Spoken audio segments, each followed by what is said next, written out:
Bom, então eu já vou chamar aqui para a nossa conversa a Marina Rosenblatt, que é oftalmologista, e nós vamos falar do Júlio Turquesa.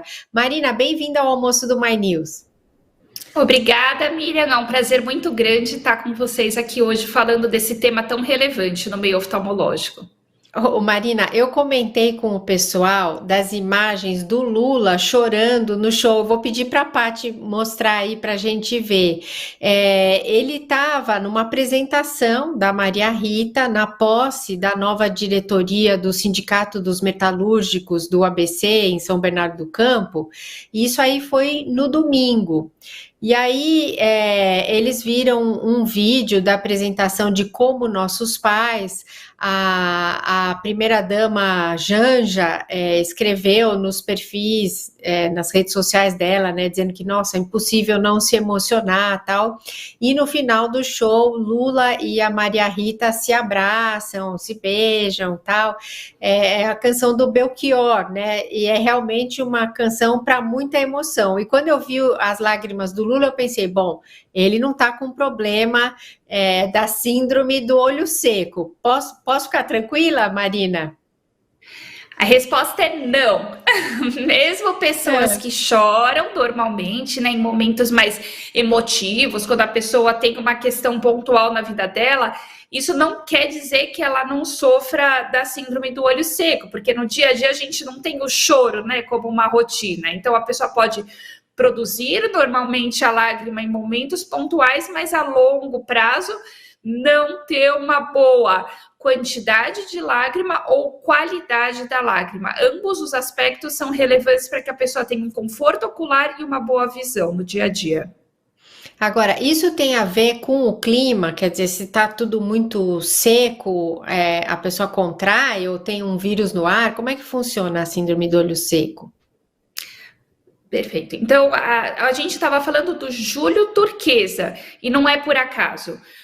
Julho é o mês mais seco do ano, então é por isso que pontualmente nesse mês é não celebrado, mas é difundido informações referentes a essa condição oftalmológica. O ambiente, ele favorece sim o olho ficar mais seco ou mais úmido. Vou dar outro exemplo. Então, clima seco, a gente falou, ambientes com aquecedores, ar-condicionado, tudo isso também contribui, não só para o ressecamento ocular, como da pele e outras estruturas do corpo. E aí é um conjunto que a gente tem que analisar. Então, tem a parte ambiental, e tem a parte constitucional da pessoa. Tem pessoas que têm o olho mais seco, a pele mais seca, o cabelo mais seco. Se a somatória dos fatores é para um ressecamento, sim, a pessoa vai ter esse sintoma. E aí entra o oftalmologista no sentido de tratar. Cada condição é diferente para cada paciente. Entendi. Olha, a Maria Rita Ferreira de Guzmão Santini, obrigada, Maria Rita, mandou um superchat aqui pra gente. Ela tá contando que ela usa colírio todos os dias. Usar o colírio alivia se você tá num ambiente assim muito seco? Alivia. Um ponto relevante é que os colírios não são todos iguais. Então, algumas pessoas falam assim: eu peguei um colírio aqui do meu vizinho, que é ótimo para olho seco, é específico para olho seco. Mas existe uma gama enorme de colírios no mercado. É uma medicação o colírio, assim como você toma um comprimido para tratar algumas condições do resto do corpo, o colírio entra no mesmo racional. Então, cada paciente, a depender da severidade ou de como ele refere esse sintoma, como que isso está incomodando, tem uma medicação que deve ser usada, uma frequência que deve ser usada, um período do dia que deve ser usado, por isso que é uma coisa muito particular, mas sim, em geral, a primeira linha, a primeira abordagem é usar os colírios da classe dos lubrificantes. Ah, porque o colírio pode ser até um antibiótico, né, Marina? Sim, sim, sim, sim. Antibiótico, pode ser um anti-inflamatório. Inclusive, a gente usa em alguns casos do olho seco mais severo, anti-inflamatório, corticoide. Então, tem uma linha lógica para o tratamento. Se o olho seco é leve, a abordagem é uma. Olhos secos mais severos, às vezes, vão até para a cirurgia, no sentido de você diminuir a drenagem, a retirada desse filme lacrimal do olho da pessoa. Então, na medicina é diferente da matemática, né? Cada caso é um caso e cada paciente demanda uma atenção especial na avaliação dele.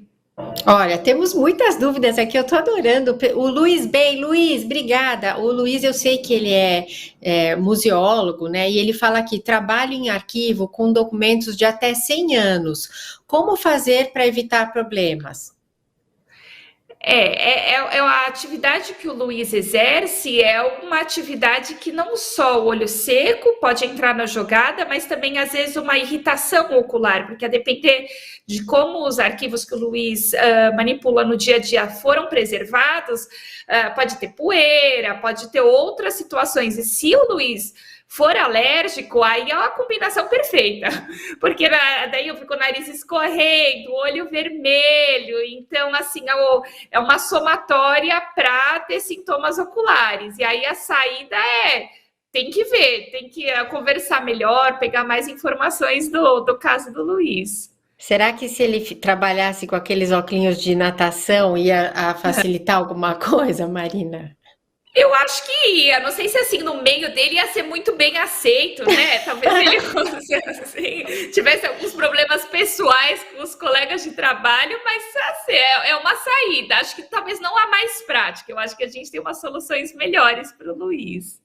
Ó, o Sigefredo, Sige, obrigada pela mensagem. Ele fala assim: leio muito. Isso pode levar ao ressecamento dos olhos? Aí eu queria que você contasse leitura em tela e leitura no É, papel. Qual é a diferença? perfeito, é totalmente diferente. Então, a gente sabe que nas telas a taxa do piscar diminui.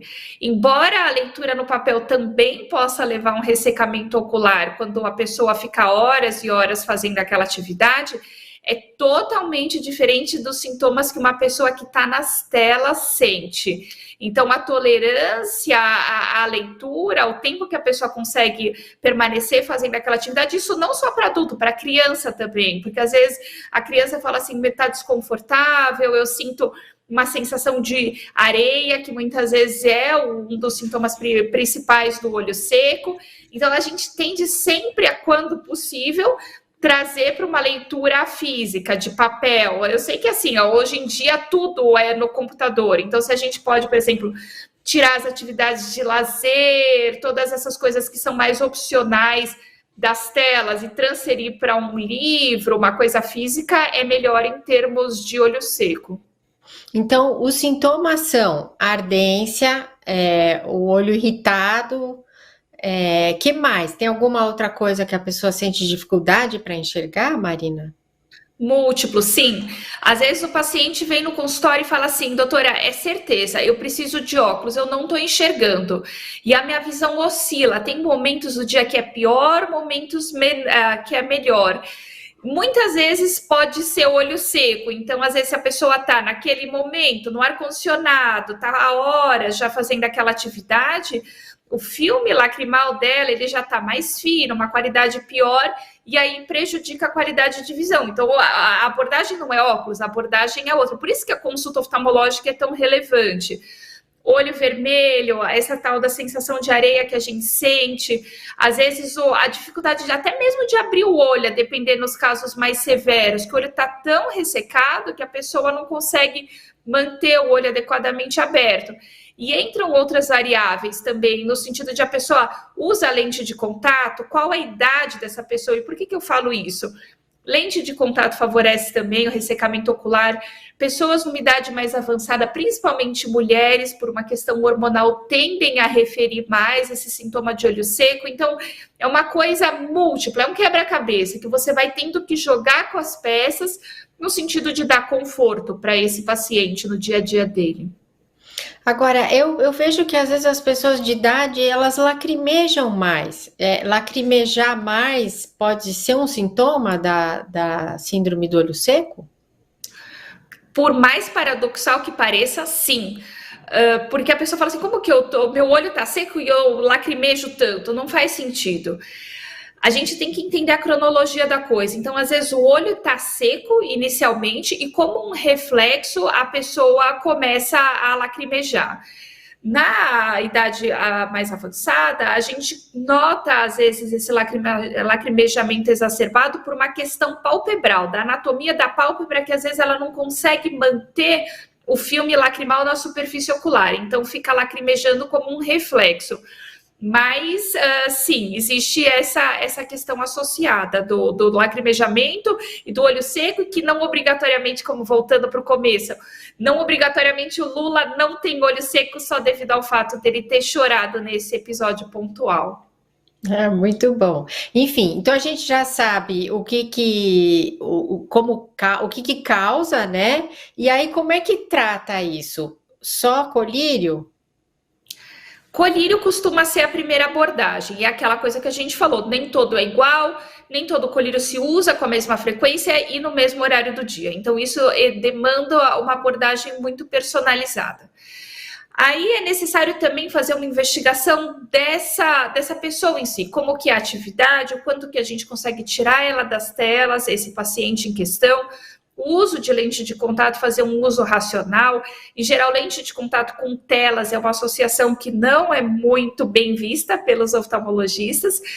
E existem também algumas doenças. Então, um exemplo é uma doença que chama síndrome de Sjögren, uma doença autoimune que a pessoa realmente tem um problema na produção da lágrima, às vezes a saliva, a boca é mais seca. Então, não só tratar, mas num primeiro momento investigar, entender qual que é o grau do olho seco e a causa primordial.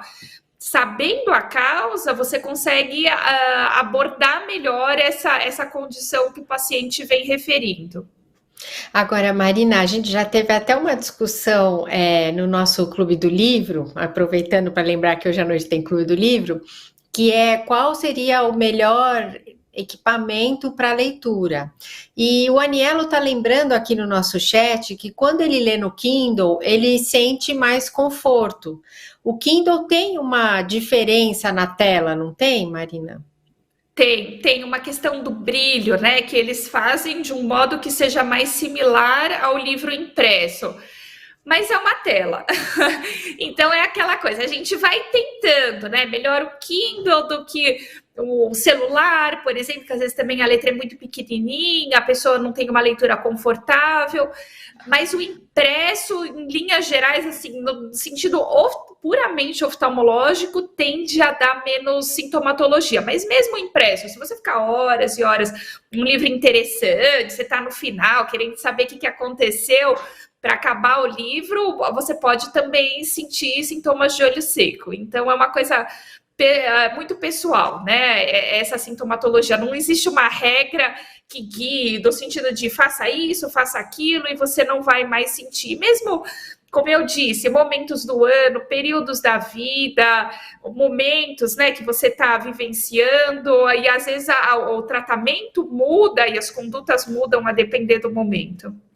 A gente falou da passagem do tempo aqui na abertura, já eu vou Sim. chamar o Rodrigo Franciscone aqui para falar de delação premiada. Tem uma dúvida aqui da Paty, a nossa amada Paty Caracanha, ela fala que teve muita coceira e ardência numa época, mas o oftalmo que ela foi disse que o motivo era a oleosidade. A Paty tem a pele oleosa e isso pode ir para os olhos e dificultar a lubrificação deles. Nossa, eu nunca tinha ouvido falar isso, Marina. É um ótimo ponto que a Paty trouxe. Então, existe uma condição que chama blefarite, que ela é uma condição que ela ocorre por um aumento da secreção gordurosa das glândulas da pálpebra. Então, a pálpebra começa a produzir uma oleosidade, e isso muda as características do filme lacrimal, como a gente falou no começo. Então, às vezes a pessoa produz uma quantidade boa de lágrima, mas as características daquela lágrima não são legais. E aí anda junto, porque você tem que tratar a pálpebra desse paciente, diminuir essa oleosidade para que tenha uma melhora da característica do filme lacrimal. Então, essa história de lavar a pálpebra, shampoo Johnson, que muita gente usa para tirar esse excesso de oleosidade, né, da superfície palpebral. Passa shampoo aqui, assim, no olho, Marina? Nunca tinha imaginado isso. Porque o shampoo, aquele de bebê, aquele amarelo com pH neutro, então o que a gente orienta os pacientes com blefarite, com aumento da oleosidade palpebral, é fazer uma espuma na mão e passar na borda da pálpebra, nessa região, que é onde drena a glândula de gordura. Não no sentido, assim, de tratar o olho seco, mas no sentido de diminuir essa oleosidade, que muitas vezes dá coceira, olho vermelho e que anda junto com o olho seco. E o uso de umidificadores do ambiente, isso pode facilitar, melhorar? É ótimo, é uma ótima medida. Então, entra no nosso quebra-cabeça. Assim como o ar-condicionado, ele resseca o ambiente, os umidificadores, eles dão uma neutralizada nessa questão. Então, é mais uma peça que a gente pode colocar no nosso quebra-cabeça aí do olho seco. Até porque a gente está num período que os aquecedores estão sendo muito usados, assim como no verão eram os ar-condicionados. Então tem que adaptar, tem que ver o dia a dia dessa pessoa e ver tudo que a gente pode fazer para otimizar esse tratamento. Ó, o André Santos, oi André, ele tá falando aqui que à noite os olhos dele ardem. Precisa ir no oftalmo, né, André? Para ontem, para ontem. Para ontem, se tá ardendo à noite, alguma coisa não tá indo bem. Vamos botar medo no pessoal aqui, Marina. O que que acontece se a pessoa não trata uma síndrome do olho seco, por exemplo? O que pode acontecer lá para frente? Depende da gravidade. Um olho seco leve, a pessoa, que é a maioria da população brasileira, então a pessoa vai sentir um desconforto, às vezes ela não vai conseguir terminar a atividade do modo como ela queria, ter que interromper em alguns momentos, então a grande maioria da população não vai ter um dano visual permanente, uma baixa de visão a longo prazo. Tem, obviamente, casos específicos de olho seco severo, que aí, se você não trata, você pode ter um dano no sentido visual e anatômico da estrutura do olho em si, mas são casos muito pontuais. Então, eu acho que né, não queria alarmar nesse sentido. Em geral, é uma doença benigna, de fácil tratamento, mas que sim exige um exame físico, que exige uma abordagem personalizada. Maravilha. Tem mais alguma coisa que você lembra, acha que é importante pontuar, Marina? Eu acho que é interessante, tem diferentes meses do ano que tem sido vinculado campanhas oftalmológicas. Então, a gente falou agora do olho seco, tem outro mês que falou de ceratocone. Eu acho que o ponto maior é que as doenças oftalmológicas, às vezes dão sintomas, às vezes elas não dão. E eu sempre gosto de bater na tecla da importância da periodicidade dos exames. Então, é interessante do ponto de vista oftalmológico que os pacientes consultem, visitem seu oftalmologista uma vez por ano, no sentido de trazer queixas oftalmológicas ou mesmo detectar precocemente problemas que, num primeiro momento, podem não estar dando sintomas. Isso que é legal, prevenir para evitar mais para frente que haja necessidade de tratar uma doença mais severa e mais avançada. Maravilha, doutora Marina Rosenblatt, oftalmologista, muito obrigada pela participação aqui no almoço hoje. Eu que agradeço, uma honra. Obrigado a todos que nos acompanharam. Obrigada, Marina. Tchau, tchau.